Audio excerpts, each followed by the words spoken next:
Hey, welcome back to SoberNow.com. I'm Jim LaPierre. Today we're going to talk about achieving some kind of balance in early recovery, setting goals, and what it takes to do that. Years ago, actually a lot of years ago because I was a young man, uh, got a tattoo, my very first one, and it was a yin yang symbol. And I made every mistake that a young person makes. I didn't do my homework. I didn't check out work that the artist had done, and I failed to notice that he was about 100 years old. And so I ended up with a permanent scar, a tattoo that really was pretty imperfect. I was frustrated about that for a lot of years. And as I continued to work my own recovery, one day I caught the reflection of that symbol in the mirror, and I just started laughing. I said, okay, so balance for me has always been elusive. I'm a person who's lived at the extremes, and so now I have this permanent reminder that I'm never going to get it exactly right. And that's okay. I've had the piece reworked 3 or 4 times now. I've had some improvements made to it and some things added to it, and that's kind of like my life, right? I can't take away things from the past that were painful. I can't undo bad decisions that I've made, but I can add to my life. I can try to change my mistakes. And of course, tattoos are really one of the few things in life that are permanent. So, I've learned to laugh at myself. I've learned that beating myself up for past mistakes accomplishes nothing and it doesn't serve me in any way. So, what I'm trying to do in my life today is maintain a balance of sustainability and manageability, which is never easy, right? Because I'm a person who likes to push my limits. I'm a person who likes to have a lot of goals and dreams. And honestly, the more that I'm connected to great people and to doing things that I see as really worthwhile, it just naturally makes my life better.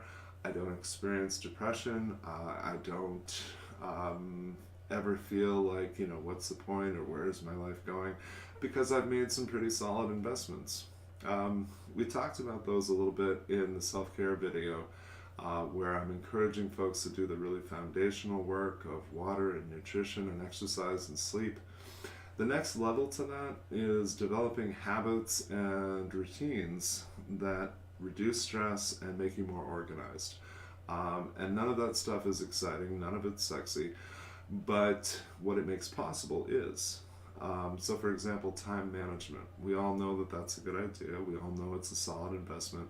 But how many of us really do that?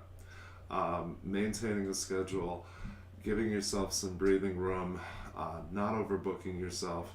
People in recovery, we do crazy things when we're really trying to accomplish a lot. So, for example, we know that we have to schedule time for commuting and getting from like meeting to the office to wherever we're going next, but then we want to account for something crazy like red lights. So, being realistic about what our plans are. To me, the best way to do that is to have people in my life that I can bounce ideas off and get reality checks from. So I can tell them, here's the goals and plans that I want you to hold me accountable for, but here's everything that I'm trying to accomplish, and here are the people that I've involved in that process, and does this sound realistic to you? That reduces my stress because I don't have to constantly monitor myself or second guess myself. I can have some people in my life that I trust to give me input and to tell me if they think what I'm trying to do is a little too extreme. I've used coaches for that purpose. I've used counselors. I've used people from every different walk of life to support me. And I really value the input that I get from eclecticism. And one of the beautiful things about recovery is that if you're reaching out and connecting with folks, you're probably going to meet a lot of people like yourself, and you're going to meet folks who maybe are a little further down the road, and you can learn from their experience.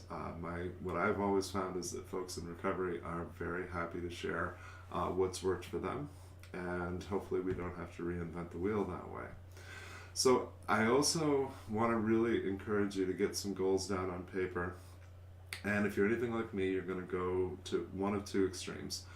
At the first extreme, you're going to be slow to act and you're going to try to get emotionally to a place where you feel comfortable with the idea of taking on some new challenges or making some changes to your life, and you know better. You know that never works, right? We don't get to a place where we're comfortable and then make the change. We have to make the change and then get comfortable. At the other extreme, and I saw this all the time, I worked for years with people who were transitioning out of a residential rehab and into life. And they would say something to me like, well, Jim, I've got 3 months clean and sober. In that time, I've started going to meetings and I've got a sponsor. I'm working with a recovery coach. I've made all these changes. And I think what I'll do next is quit smoking and start college and go back to work by next month. And I'll say, whoa, okay, that's completely insane. The more things that I'm adding to my plate, the greater the chance that something's going to fall off of my plate. So we need to be realistic about our goals, but also about what it takes to achieve them. Otherwise, we end up resentful of the person who puts all that pressure on us and expects so much of us. And then we suffer the disturbing realization that that person is me, myself. So get some outside input. If you're not sure where to go next with that in your planning stages, a coach would be just the thing to help you with that.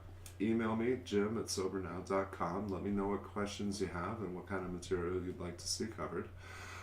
Please check out our YouTube station, give us a like, and if you want to be one of the cool kids, you can go ahead and subscribe. That way you'll get notified whenever we put out new content. So, look forward to talking to you more. Keep making investments in yourself.